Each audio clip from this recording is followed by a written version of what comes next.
Donc voilà, il y a de l'émotion aussi, puisque j'ai été ordonné ici, là d'où je vous parle.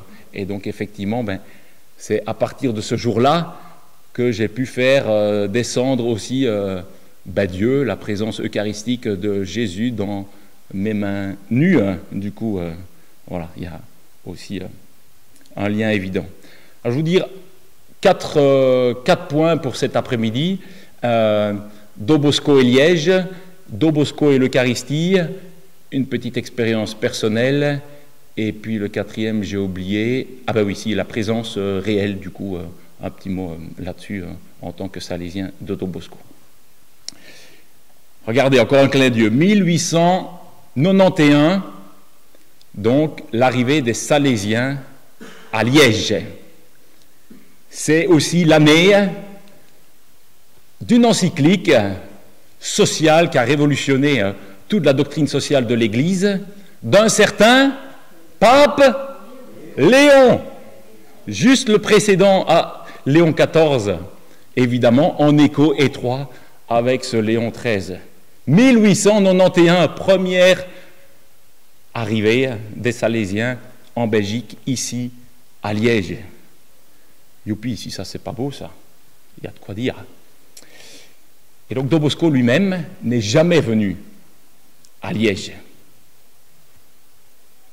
Mais il a envoyé ses Salésiens et il les a envoyés un 8 décembre 1887, enfin c'est à ce moment-là, 8 décembre 1887, qu'il a décidé d'envoyer les premiers Salésiens à Liège. Nous allons ouvrir une maison à Liège. Il s'est passé 4 ans, parce que ça ne se passe pas comme ça, tout de suite, on prend ses valises et tout ça. Et donc, excusez-moi avec les dates, mais donc le 31 janvier 1888, c'est-à-dire un mois et demi plus tard, Do Bosco décède. C'est la dernière maison voulue par Do Bosco lui-même. C'est pas beau, ça. On est fiers d'être salésien de Do Bosco à Liège, être ordonné ici et tout ça, et Père Pierre Verger, curé aujourd'hui responsable de communauté, et tous les salésiens qui sont encore là aujourd'hui, et tous les laïcs évidemment qui continuent à porter ce projet salésien au service des jeunes, puisqu'on poursuit le désir profond de Do Bosco lui-même. Alors, on en vient à la question, tiens, pourquoi Do Bosco a envoyé les Salésiens à Liège, en sachant très bien qu'à ce moment-là, on en voulait des Salésiens un peu partout. Je ne sais pas si c'est le cas encore aujourd'hui. Je vous dirai ça en tant que provincial dans quelques mois, si on appelle encore les Salésiens à gauche, à droite. Mais en tout cas, là, tout le monde s'arrachait les Salésiens de Do Bosco, puisque Do Bosco était encore vivant, et il n'y avait plus de Salésiens ni dans les poches, ni nulle part. Et donc, non, en fait, c'était pas possible, quoi. Et donc, ils se sont réunis donc, la veille, le 7 décembre 1887, et en conseil général, parce que Do Bosco n'était pas seul à décider, eh bien, ils ont décidé, malgré les insistances et tout ça, oui, mais quand même, Liège, ceci, etc., non, nous n'irons pas à Liège. Ok. Parce que donc, je reprends quelques années précédemment, donc Do Bosco est arrivé jusqu'aux frontières de la Belgique sans jamais la traverser, donc il a fait un grand voyage, notamment en 1883, où il a traversé toute la France en s'arrêtant dans les grandes villes, en venant jusque Lille. Il aurait pu continuer un petit peu, à moins dire Do Bosco a foulé le sol belge, non. Et les Belges, déjà à l'époque, lisaient beaucoup la presse française et s'intéressaient à leurs voisins, et donc connaissaient ce grand saint. C'était déjà comme ça qu'on l'appelait, un saint traversa la France. Et donc on connaissait toute l'œuvre qu'il faisait au niveau des jeunes dans la ville de Turin. Et un qui le connaissait particulièrement, c'était le prédécesseur de Monseigneur Jean-Pierre Delville, à l'époque Monseigneur d'Outreloup, évêque de Liège, qui connaissait Do Bosco, qui est allé le voir, qui lui a écrit plusieurs fois, etc., en disant « Viens, s'il te plaît, on voudrait des Salésiens à Liège, etc. » Et donc c'est à ça aussi que cette petite vignette par rapport au père Verrier, voilà, une ouverture d'une autre œuvre sociale fait écho à la venue du coup de ces Salésiens à Liège, tant désirés par l'évêque de ce lieu pour s'occuper de toute cette jeunesse ici à Liège. Et donc, Monseigneur d'Outreloup, qui a eu quelques correspondances avec Do Bosco, est allé lui-même, a pris ses valises et est allé en 1887, donc le fameux 7 décembre, il s'est entretenu lui-même avec Do Bosco et il s'est mis à genoux pour avoir les Salésiens. Et donc vous connaissez, réponse du Conseil général, non, ce n'est pas possible, on n'arrive déjà pas à pourvoir à toutes les autres demandes qui nous sont faites. Et Do Bosco se réveille le 8 décembre, bon 8 décembre, ça va, la fête de l'Immaculée Conception, donc pour Do Bosco, Marie, etc., tout ce que ça signifie, en disant « Les gars, basta, nous irons à Liège. » Ben non, on vient de décider que, vous voyez, le cléricalisme déjà à l'époque et tout ça, voilà, Do Bosco dit, et voilà, on a... Mais non, là, il fait référence à un rêve qu'il a fait pendant la nuit, et la Vierge Marie lui est apparue en disant « Do Bosco va fonder à Liège la ville de la Fête-Dieu, du Saint-Sacrement. » Voilà. Et donc là, évidemment, si on met l'autorité de la Vierge dans la balance, ça devient compliqué de dire non. Et donc là, évidemment, les Salésiens et même le Conseil général s'exécutent et voilà, on connaît la suite. Do Bosco, donc, et l'Eucharistie. Do Bosco, il fonctionnait à dose de rêve, hein, les songes, etc. Je ne vais pas vous raconter les plus de 100 rêves, songes qu'il a fait. Alors, entre les songes qu'il a véritablement fait, les songes pédagogiques qu'il racontait à ses jeunes pour faire passer un message, etc., évidemment, il y a un peu de tout. Mais on reprend les images de saint François de Sales, qui parlait aussi beaucoup avec images. Un certain Jésus de Nazareth parlait en parabole et ne parlait qu'en parabole. Voilà, ça dit beaucoup de choses.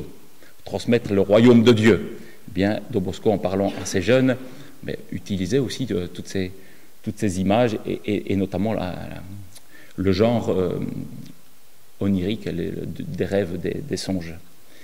Et donc, voilà, cette représentation qui représente donc du coup ce songe de 1862 qui reprend les 2 colonnes sur lesquelles se base voilà, toute la pédagogie et la spiritualité salésienne, en l'occurrence l'Eucharistie et la Vierge Marie. On pourrait passer voilà, des heures à expliquer pourquoi l'Eucharistie, pourquoi la Vierge Marie, etc. De nouveau, dans le cadre éducatif et pédagogique de Do Bosco, ça dit beaucoup.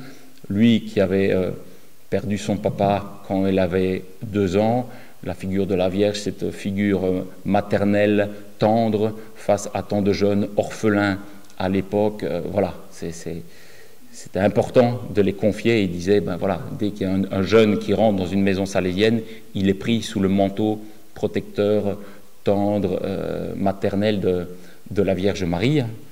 C'est très condensé et très rapide.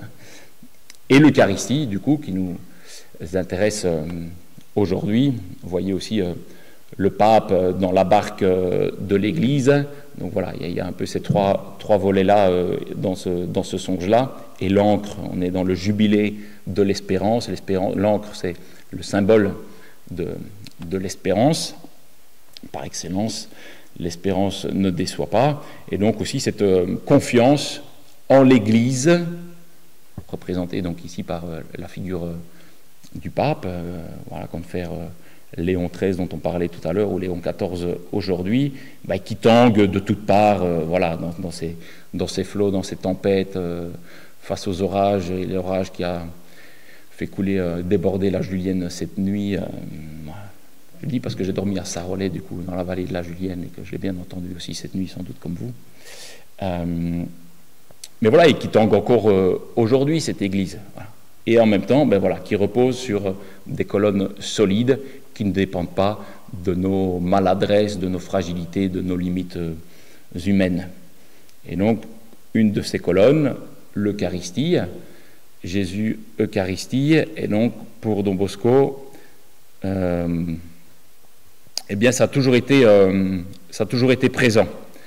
C'est un pilier fondamental dès le début qu'il met en évidence dans sa présence avec les jeunes, pour ne pas ramener à lui, mais bien à ramener au Christ, et c'est bien au nom du Christ qu'il a développé toute son œuvre.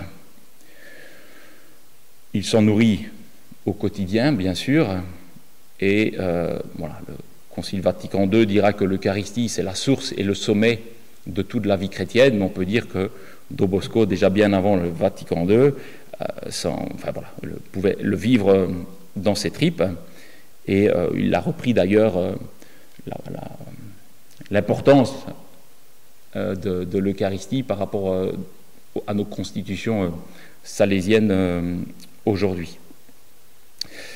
Donc l'Eucharistie, comme celle que nous avons célébrée ce matin dans cette église, alors je ne vais pas faire la théologie de l'Eucharistie maintenant, mais voilà, 2-3 éléments pour nous rappeler que dans l'Eucharistie, il y a tout le mystère pascal, vie, mort et résurrection du Christ, et pour Don Bosco, voilà, c'est bien cette dimension résurrectionnelle, pascale, de vie en abondance qu'il s'agit de mettre en évidence dans le travail avec les jeunes, et en vue, nouvelle Pâques, donc cet homme nouveau qu'est le Christ, voilà, dans toutes ses dimensions humaines, voilà, conduire chaque jeune au meilleur de lui-même, dans cet homme nouveau qu'il est appelé à devenir, comme chacune et chacun d'entre nous. Gabriel disait tout à l'heure dans l'homélie, voilà, que l'Eucharistie, le corps du Christ, c'est ce qui nous habite déjà nous-mêmes, puisque nous sommes temple de l'Esprit en cette fête aujourd'hui de la Trinité. Le corps du Christ, on sait qu'il y a 2 épiclèses dans l'Eucharistie. Il y a la consécration, l'appel de l'Esprit sur le pain et sur le vin pour qu'ils deviennent corps et sang du Christ. Et puis juste après, il y a l'épiclèse, l'invocation de l'Esprit Saint sur l'ensemble de l'Assemblée. Soyons rassemblés. Alors si je répète par cœur, ça ne va pas le faire. Je crois que j'avais pris des notes, c'est ça. Que par la participation au corps et au sang du Christ, nous soyons rassemblés par l'Esprit Saint en un seul corps. Voilà, et donc se rappeler aussi que nous formons le corps du Christ. Alors, petite allusion aussi à Sainte Julienne qui a eu, est-ce qu'elle n'a pas fait aussi des rêves, ou en tout cas des apparitions et des visions? Et donc cette Eucharistie, cette hostie traversée d'une ligne noire. Il y a l'interprétation qui dit, parce qu'il n'y avait pas encore de fête du Saint-Sacrement, de la fête Dieu, etc. Et, voilà. Et peut-être, j'ai envie ça c'est ma liberté d'interprétation, de dire aussi de ne pas oublier qu'il n'y a d'Eucharistie que quand cette hostie est partagée. Et donc, bien sûr, on peut, et c'est bon, de l'adorer et de vivre ce cœur à cœur. Et Don Bosco invitait vraiment les jeunes à passer régulièrement, saluer non pas la petite bougie rouge, mais le tabernacle à côté, la présence réelle, pour se nourrir, vivre de ce cœur à cœur, mais en vue, et d'ailleurs c'est tout le sens de la messe aussi, la messe, c'est pas s'arrêter à l'église, mais être envoyé après pour porter ce dont nous sommes nourris, nous sommes devenus le corps de Christ et nous le portons au monde. Voilà, la messe, être envoyé, ça a bien ce sens-là. L'Eucharistie, c'est aussi l'alliance nouvelle et éternelle. Et on sait combien, pour Don Bosco, la question de l'alliance dans l'éducation est fondamentale.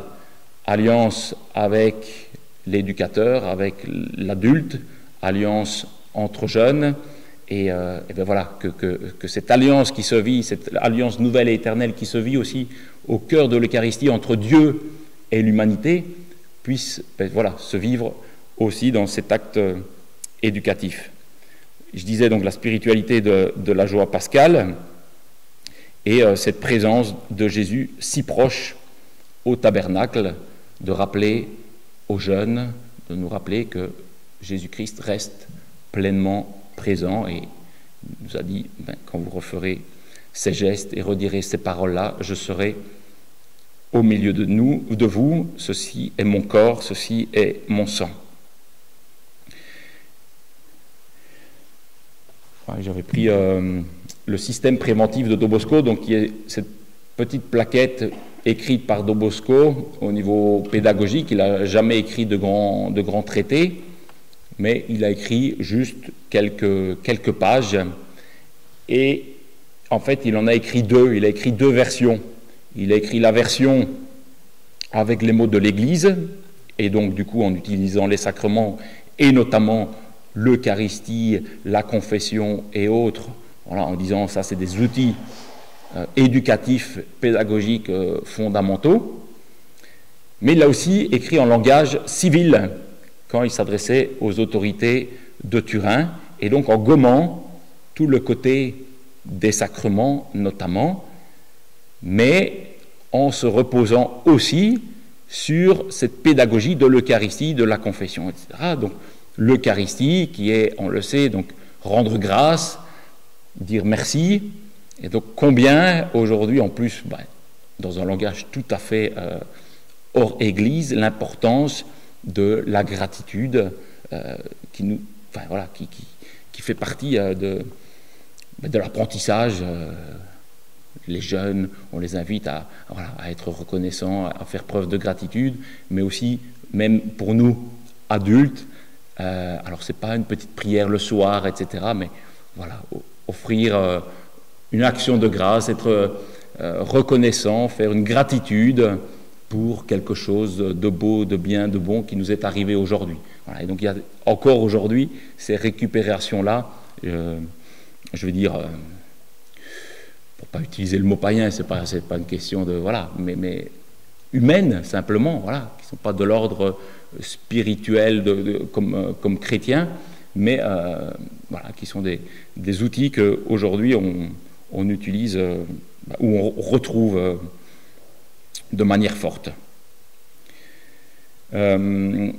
J'entends parler parfois justement en parlant de Dobosco, oui, mais quand même, Dobosco, c'était quand même un mystique, c'est important de retrouver la côté mystique de Dobosco, etc.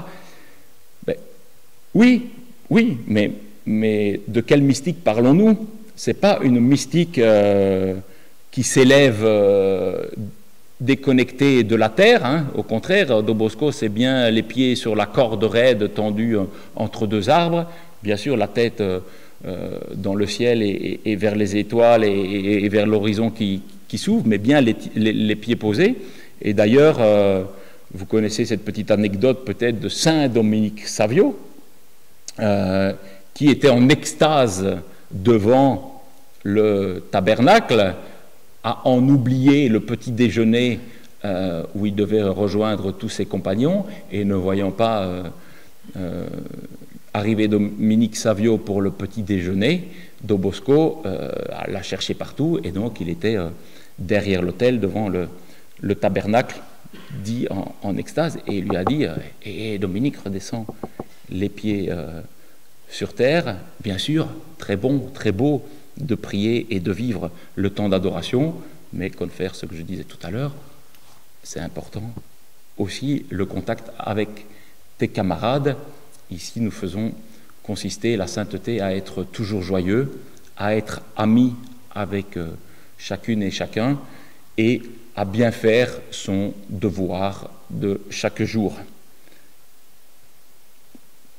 Donc voilà, c'était important aussi pour moi de rappeler ce côté voilà, de mystique, et pour faire référence à un autre pape, le pape François, dans sa magnifique encyclique Laudato Si, qui dit qu'il y a une mystique aussi dans la feuille d'arbre, aussi dans tous les éléments de la nature qui nous entourent, dans tous les visages humains, et particulièrement le visage des pauvres. Voilà. Et donc, je trouvais que c'était bon de garder, voilà, c'est toujours cet équilibre-là, pour reprendre voilà, l'image de Don Bosco sur son fil, et par rapport à cette fête Dieu, ben voilà, je trouve que ça me rejoint particulièrement dans cet équilibre-là, et c'est là que je me permets, du coup, voilà, cette petite expérience personnelle avec ma petite sœur Magali, qui donc, vous l'avez compris, fête aujourd'hui ses 40 ans, que mes parents ont décidé d'adopter quand elle avait 2 ans. Vous voyez à son beau visage qu'elle est porteur d'un chromosome de plus que nous. Elle a un truc de plus que nous, pas un truc de moins, qu'on appelle le chromosome, alors les scientifiques disent 21, moi je préfère parler du chromosome de la joie. Et donc Magali, Jacques parlait de ce spectacle Le Monde à l'envers que nous avions joué avec ce groupe de jeunes de prière au Forum de Liège il y a quelques années maintenant, quand j'étais jeune. Et donc dans les différents témoignages, donc, je disais un petit mot de ma sœur Magali, et l'intitulé du témoignage, c'était « Magali, mon rayon de soleil ». Et c'est pour ça que je vous en parle en ce jour où je dois causer de la fête Dieu, puisque ben voilà, vous voyez les rayons de l'Eucharistie, du Saint-Sacrement, Corpus Christi, Corpus Domini, peu importe comment on l'appelle. Et donc voilà, je ne savais pas que, ben voilà, en parlant de Magali, mon rayon de soleil, j'étais aussi en train de parler de ce soleil-là, de l'Eucharistie. C'est pas ça que je disais dans mon témoignage là-bas, mais j'y ai pensé parce que, ben vous savez, il y a des Eucharisties comme prêtre, il y a des Eucharisties qui marquent. Chaque Eucharistie, évidemment, est marquante et fait descendre Dieu dans le pain et dans le vin, Jésus-Christ dans le pain et dans le vin.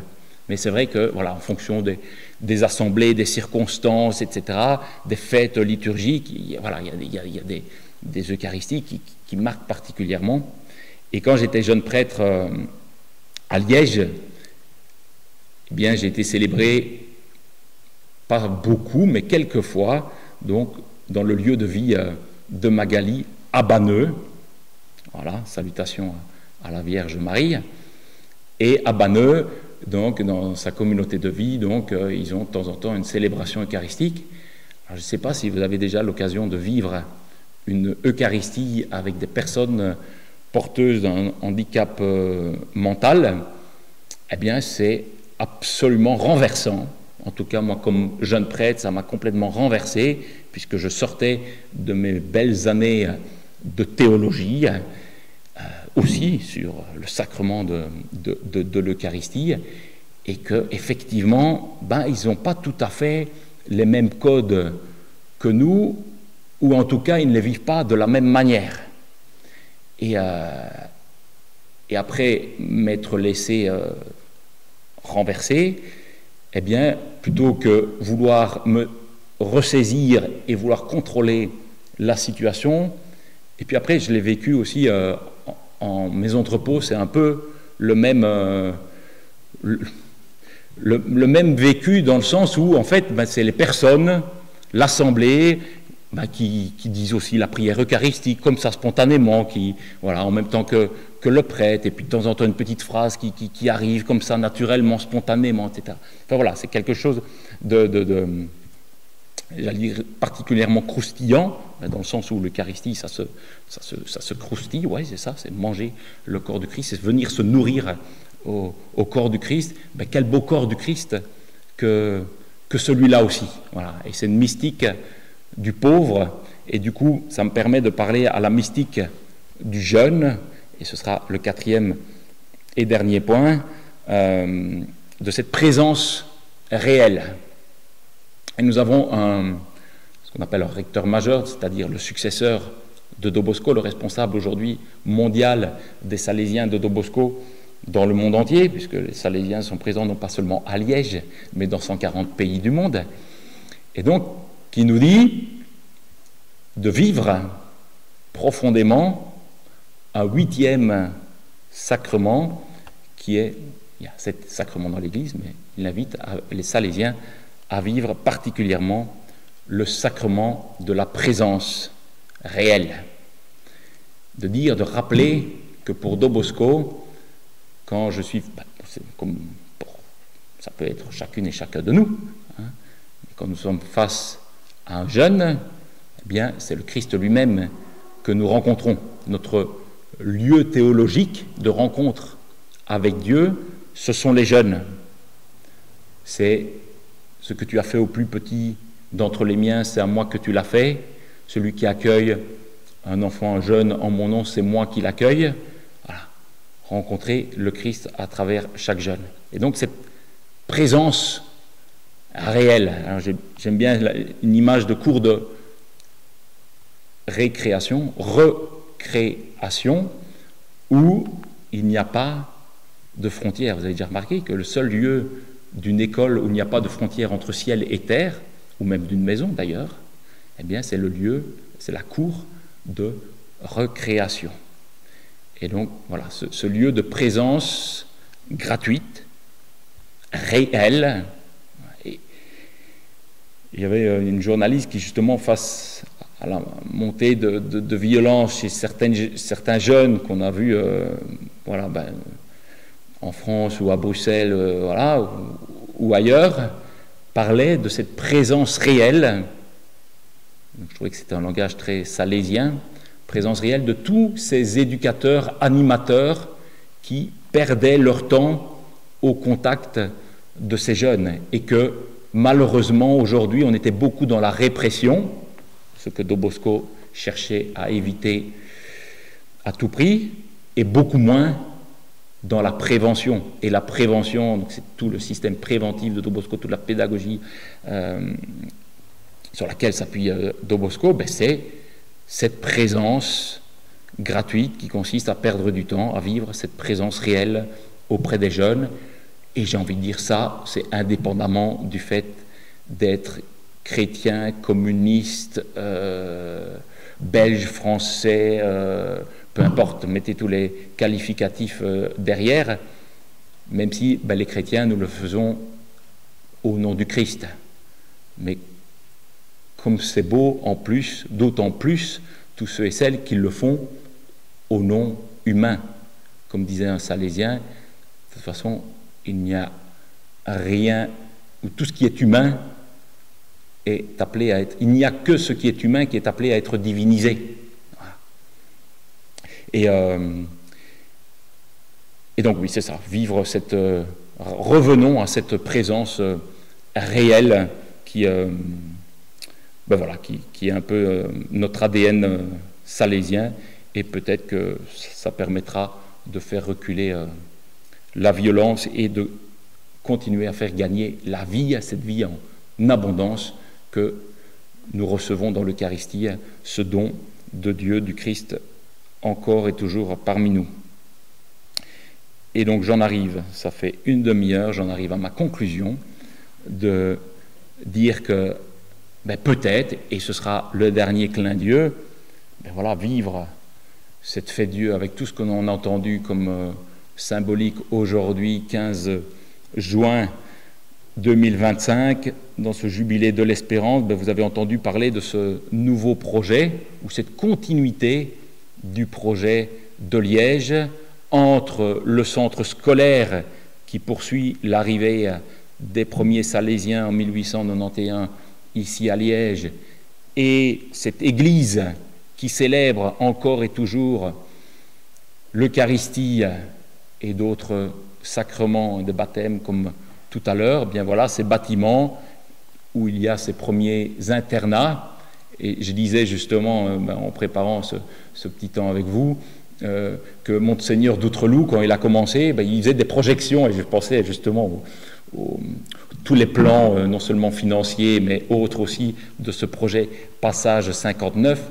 Clin d'yeux à tous ceux qui sont dans la salle ici et qui passent du temps longuement et bénévolement. Et donc Monseigneur d'Outreloup disait, la première année, on va en accueillir 5, et puis 10, et puis 150, etc. dans les jeunes, en construisant petit à petit et en mettant les premières briques. Et donc les internats que nous connaissons et donc qui sont ces bâtiments que vous retrouvez là-haut. Et donc de ce tiers-lieu qui est en train de naître sur ce site-là, avec ce nom très résurrectionnel, très pascal, passage, puisque ça veut dire Pâques, Pâques veut dire passage, 59 de ce numéro, et donc qui va permettre aussi, à cette vie, cette cour de récréation, de recréation, d'accueillir tant de jeunes, de familles, cet intergénérationnel là aussi, ici au cœur du quartier du Laveu, pour rester dans la continuité et dans la fidélité à Do Bosco, ici à Liège. Et si Do Bosco avait voulu, s'était réveillé un 8 décembre 1887 en disant « on ira à Liège », et si cette volonté-là de Do Bosco, c'était justement pour nous rappeler et insister sur cette qualité de présence que nous avons à vivre les uns avec les autres, avec nous-mêmes, avec le monde qui nous entoure et avec Dieu, amour qui continue à se donner, non seulement dans l'Eucharistie, mais aussi dans tout ce que nous vivons de beau, de bien et de bon. Amen.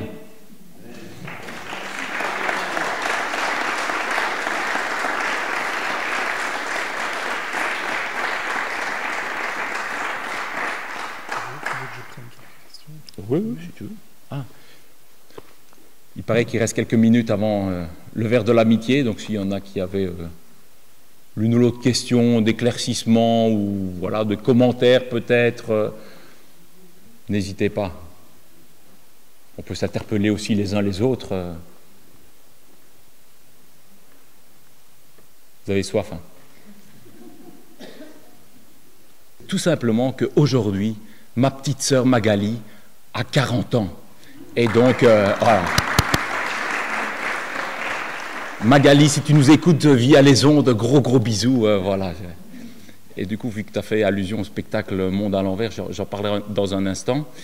Et donc, j'en ai profité pour, déjà fin de la semaine, avoir une petite réunion justement sur la suite du projet ici salésien à Liège, dont on parlera aussi dans un instant. Et en plus, allez, on continue, hein. L'édition du dimanche 15 juin 2025, vous avez vu ? Les Salésiens, une famille au service des jeunes. C'est pas beau, ça?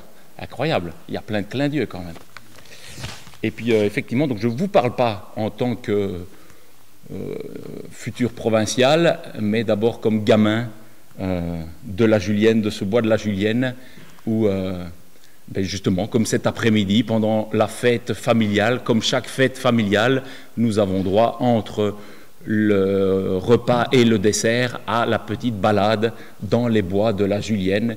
Et effectivement, je ne connaissais pas grand-chose de Sainte Julienne avant de rentrer chez les Salésiens et d'apprendre quelques vies de saints, dont la petite gamine Julienne de Cornillon. Donc c'est vrai que ça me touche particulièrement aussi, cette fête Dieu, quand on met tous les éléments ensemble, il y a moyen de faire du sens.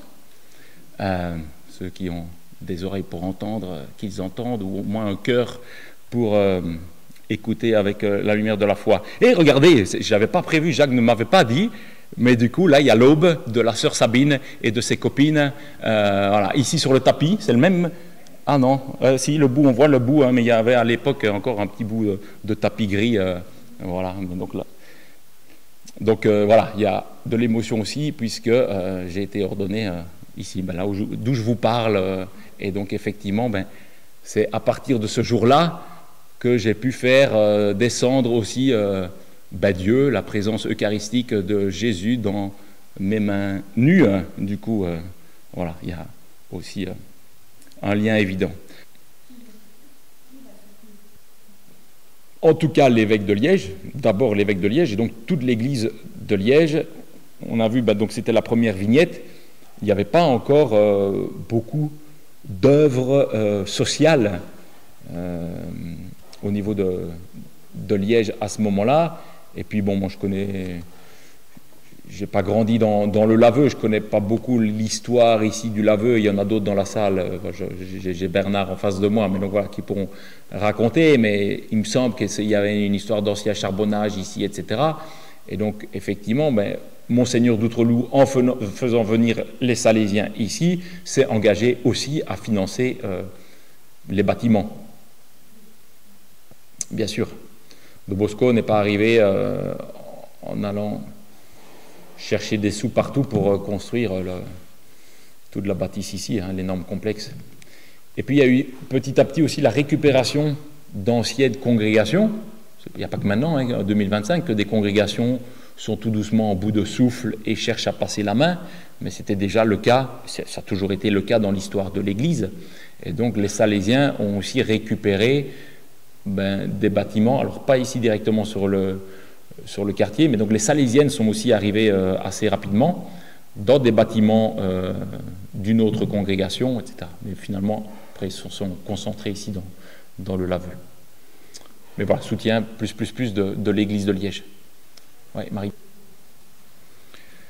C'est une grande question. Je pense que, enfin voilà, je n'aurais pas du tout la prétention de pouvoir y répondre. Je pense qu'il n'y a pas qu'une réponse, qu'un jeûne, c'est pas un tableau Excel où on rentre une recette et puis on fait Enter et on a... voilà, un jeûne n'est pas l'autre. Et ça, Don Bosco l'avait tout de suite compris. D'ailleurs, il n'a pas écrit des grands traités de pédagogie ou de transmission de la foi. Il a écrit, ce qu'il a écrit, c'est essentiellement des biographies de jeunes en particulier. Ma relation, ma qualité de présence avec Dominique Savio, avec Michel Magon, avec François Bezouco, et alors il y a des éléments, des fils rouges qu'on peut tirer, mais on voit que c'est très différent, et parce qu'ils ne viennent pas du tout. Et ça aussi, la mixité sociale, j'en ai pas parlé, mais la mixité socioculturelle, etc., c'est très beau de voir comment Don Bosco veille à cet équilibre-là, de nouveau. Et je pense qu'on a à trouver ça, enfin je pense que c'est le message, j'espère que ça va passer, que ça va porter du fruit, mais du pape Léon XIV, de cette culture de dialogue entre différents mouvements d'Église. Mais voilà, on va parler de l'adoration silencieuse qui fonctionne très bien, en termes de, c'est pas le mot fonction, mais où des jeunes sont très sensibles à cela. Le pèlerinage à Chartres, il y a une semaine, pour le week-end de la Pentecôte, il y avait 19 000 jeunes. J'ai participé au Frat à Lourdes. Alors on est sur un autre registre, avec 13 500 jeunes de 5e et de Réto autour de Paris. 13 500, c'est énormissime aussi, et où ça chante, ça danse, et on est à Lourdes, et qui sont touchés par... Voilà, moi j'ai été à Lourdes à 15 ans, invité par ma grand-mère. Pas de chance pour elle, j'étais avec mes deux frères en plus, pas de chance pour elle, il y avait l'arrivée du Tour de France ce jour-là, donc on était plus à la chasse aux autographes de Zabel à ce moment-là et des copains que dans une dévotion très... Voilà. Et aujourd'hui, je suis salésien de Don Bosco, ben voilà, peut-être que Marie à ce moment-là a intercédé, ou ma grand-maman a intercédé beaucoup, et donc voilà, donc je pense qu'il y a toute la prière des uns avec les autres, enfin voilà, des uns pour les autres, il y a la qualité de présence à un moment donné, enfin voilà, on voyait la cour de récréation tout à l'heure, et je pense que les jeunes, enfin on peut préparer des belles catéchèses et des beaux temps de réflexion sur des sujets très particuliers, etc., et ça sert, et beaucoup de jeunes vont être touchés par ça. Et puis après, en fait, un jeune, c'était au moment de l'intercours ou au moment justement d'une petite balade comme ça, l'air de rien, etc., qui vient te poser une petite question qui tombe de nulle part, et toi, tu as autre chose, bah, tu penses, je sais pas où, tu es sur ton téléphone parce que tu dois répondre à, etc. Et c'est à ce moment-là, si tu n'es pas présent, eh ben, tu loupes le coche, quoi. Enfin, voilà, et plein d'autres choses. Donc, Don Bosco, il était dans le théâtre, dans le sport, dans la musique, voilà, on parlait du spectacle tout à l'heure, etc., ben voilà, justement aussi pour toucher à travers tous les sens et toutes les dimensions de l'être humain. Donc, moi, je me méfierais beaucoup de celles et ceux qui pourraient dire, bah, tiens, voilà, la transmission de la foi, voilà, moi j'ai compris, etc. D'autres, c'est les témoignages aussi. Et ouais, Je pense que l'Église aujourd'hui, l'histoire de l'Église nous montre que voilà, le culte de la personnalité, voilà, le Christ certes, mais entre être humain, etc., je pense que c'est une dimension et un travail d'équipe. Et là aussi, Don Bosco, dès le départ, il fait venir sa maman, il fait venir des prêtres diocésains, mais il s'appuie aussi sur les jeunes, parce que les plus grands évangélisateurs, les meilleurs évangélisateurs pour les jeunes, c'est les grands jeunes, enfin c'est leurs grands frères et grandes sœurs, voilà, etc., etc.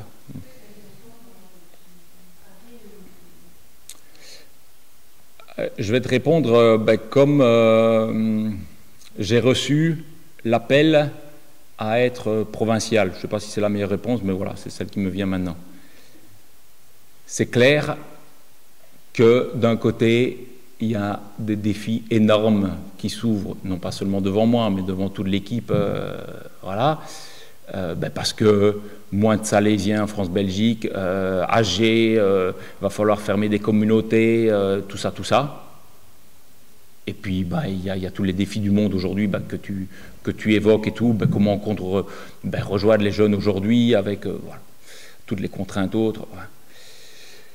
Et en même temps, ce regard d'espérance, pour le coup, que je distingue de l'espoir. En fait, j'ai l'espoir qu'il continue à faire beau la semaine prochaine parce que j'aimerais bien grimper en haut du Ventoux. Et voilà. Ou j'ai l'espoir que je sais pas moi, Magali continue à vivre longtemps, ou voilà, que je ne sois pas atteint d'une maladie incurable, etc. Voilà. Ça, c'est de l'ordre de l'espoir, voilà. Mais l'espérance, eh bien, pour le coup, c'est de l'ordre de la foi, c'est de l'ordre de ce mystère qui nous dépasse. Et voilà, moi je te réponds, moi ma foi de chrétien, c'est le Christ qui est vainqueur de la mort et qui nous ouvre les portes de la vie et la vie en abondance, qui n'est pas quelque chose à obtenir dans l'au-delà une fois que j'aurai passé l'arme à gauche, mais qui est à accueillir dès ici-bas. Et je pense que du coup, eh bien, malgré tout ce que tu évoques d'actualité et tous ces défis-là dont on parlait, eh bien, il y a des signes d'espérance. Et justement, par rapport aux jeunes dont on parlait, oui, on peut lire l'actualité en mode les jeunes sont plus violents qu'avant, regardez ce qui se passe à la gare du Midi toutes les semaines, ou, etc., ou dans les collèges en France. Ok, ou en Iran, en Israël, etc. Ok, mais à côté de ça, il y a un voilier avec des jeunes qui cherchent à arriver pour attirer l'attention. Alors, bien sûr, ils ne vont pas amener la paix tout de suite dans la bande de Gaza, mais n'empêche que c'est... on a commencé la prière hier de l'Assemblée Générale du Centre Spirituel Don Bosco en disant, voilà, en fait, l'Eucharistie, alors c'est pas ça que ça dit, mais ça me fait écho à notre responsabilité dans l'amour, c'est ça que la prière disait. Donc l'Eucharistie, c'est ce que je disais tout à l'heure, voilà, c'est venir me nourrir de cette présence-là pour continuer à porter cette présence au monde. Voilà mon espérance. Et c'est que, alors, j'y arriverai pas tout seul, nous n'y arriverons pas à combien on est 40 ici, etc. Mais n'empêche, ils étaient 12 et puis 11 autour de lui ce jour-là, à être avec les portes fermées et enfermées parce qu'ils trouillaient, ils avaient peur, et voilà, et c'était une peur d'autant plus forte qu'aujourd'hui. Alors nous, on n'a pas nos portes fermées, mais si on est porteur véritablement de cette vie résurrectionnelle, de ce Christ ressuscité, je pense qu'on a de quoi, on a des raisons, comme dirait Pierre dans sa lettre, on a des raisons d'espérer et de vivre cette espérance. Je ne sais pas si ça répond à ta question, mais en tout cas, moi, c'est ce qui m'habite.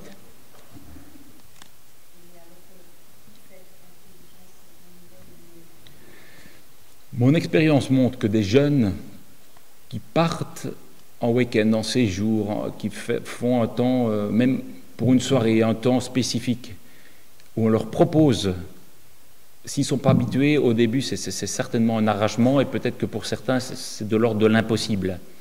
Mais qu'on propose de déposer le téléphone dortoir à téléphone, donc une petite boîte à chaussures aménagée, etc., en disant pas de problème, vous le retrouverez. Alors je ne sais pas si c'est un séjour de 10 jours, une fois tous les jours, ou peu importe. Franchement, ceux qui font l'expérience, ils sont reconnaissants. Ils vivent la gratitude après. Donc ça, c'est une chose. Je pense qu'ils sont capables. Hein. Autre chose, vous l'avez dit, nous aussi adultes, et c'est toute la question de la crédibilité, de l'exemplarité. Je pense que, on voit autant d'adultes, si pas plus d'adultes. Enfin, moi, Jacques a dit que j'habitais à Paris aujourd'hui, dans le métro. Mais moi aussi, le premier, parce que bien sûr, il y a toujours un bon article à lire, un message à envoyer, etc. Et en même temps, je ne vais pas saluer tous les copains, tous les inconnus dans le métro en mode... il y a une juste relation aussi. Le téléphone n'est pas mauvais en soi. Mais si par contre, quand on est en famille ou à un repas, etc., on se donne le cadre de ne pas sortir son téléphone et d'être dans cette qualité de présence, qu'on soit les premiers, nous, à le respecter. Voilà. Je pense que vraiment, l'expérience montre que les jeunes sont encore capables de faire cette expérience-là, mais c'est pas pour ça qu'ils sont pas dans la cour de récré aussi avec leur téléphone. Mais il faut peut-être aussi oser leur proposer et leur donner des cadres que nous donnons aussi de respecter. Je trouve qu'il y a des familles qui font l'expérience aussi d'établir des chartes. C'est bon que ce ne soit pas les parents qui imposent ce qu'il faut faire. Alors bien sûr, il y a des âges aussi, etc. Mais se mettre autour de la table avec son ado, etc., ou ses ados, et dire, tiens, voilà, ok, ensemble, en famille, comment on se donne de fonctionner par rapport à cette utilisation du téléphone. Et c'est souvent les jeunes qui diront, en fait, pendant les repas, ou pendant, on se donne un temps d'eux. Ok, on est tous d'accord avec ça? Ok, très bien. Eh bien, santé!